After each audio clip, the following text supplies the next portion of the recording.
Caroline, bonjour.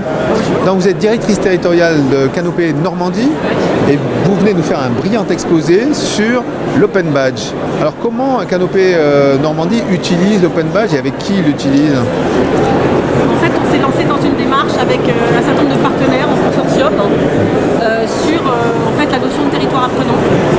Et donc pour toute la Normandie, c'est-à-dire donc avec le CEMU de l'Université de Caen, avec la direction régionale de l'agriculture, avec les chambres de commerce et d'industrie locales, avec la Ligue de l'enseignement.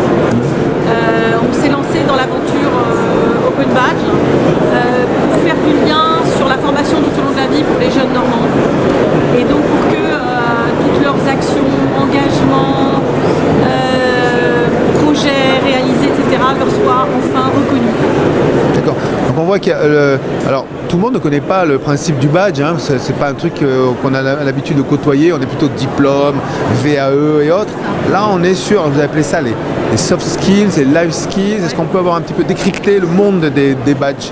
En fait, les badges, en fait, c'est faire le lien entre donc l'éducation formelle et non formelle. Et donc, c'est effectivement reconnaître ce qui est rarement reconnu à travers un diplôme ou une certification habituelle, à savoir les savoir-être, certains savoir-faire et tout le savoir d'expérience qu'accumulent les gens au cours de leur carrière. Donc nous, en fait, on essaie de travailler le plus possible avec des publics différents qu'on mélange à loisir, à savoir les personnels de la collectivité territoriale, la région Normandie qui nous soutient sur ce projet, les universitaires, les enseignants, les éducateurs qui travaillent dans les MJC et évidemment les personnels des mouvements d'éducation populaire. Et l'idée c'est, quand ces gens travaillent tous ensemble sur un projet, sur un territoire, qu'est-ce qui se passe? En fait, ils arrivent à monter des projets ensemble. En plus, on a des belles réalisations. Une fois que c'est fini, personne ne sait qu'ils ont eu un esprit particulièrement collaboratif, particulièrement créatif, un engagement total. Et donc c'est ça l'Open Badge, c'est reconnaître ce genre de compétences. Alors culturellement, j'imagine qu'ils ne sont pas habitués à ça. Comment ils valorisent ou comment vous essayez de leur...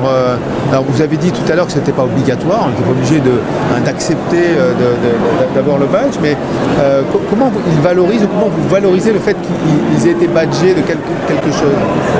Alors en fait, ce qui est intéressant, c'est le moment où en fait on fait une action. Donc je vais donner un exemple très simple. Pour le compte de la région Normandie, on a fait des hackathons dans les lycées sur la rénovation des espaces scolaires, des espaces de vie scolaire pour améliorer le climat scolaire. Et donc ça a regroupé des gens de la collectivité, des enseignants, des personnels administratifs et des élèves. Et ce qui était intéressant, c'était qu'à la fin de ces hackathons, on avait donc le vice-président de la région qui disait voilà, le meilleur projet qui va être élu par le jury va être réalisé par la région. Donc ça, évidemment, en termes de reconnaissance, c'est très important. Mais au-delà de ça, du coup, on a délivré des badges aux participants. L'intérêt, c'est que les participants, à ce moment-là, se sont interrogés en disant mais pourquoi un badge? Et c'est au moment de ce dialogue sur est-ce que je peux recevoir un badge ou pas, à quoi ça peut me servir, qu'est-ce que je peux en faire, que là, si vous voulez, sur la question de la conscientisation de qu'est-ce que c'est qu'un parcours tout au long de la vie, c'est formidable. L'effet retour, il est exceptionnel. Donc en fait, c'est pas un but en soi, c'est un moyen, ça que vous... Absolument, c'est un moyen et c'est une dynamique surtout. C'est-à-dire que justement, vous pourrez chercher longtemps des référentiels, il n'y en a pas.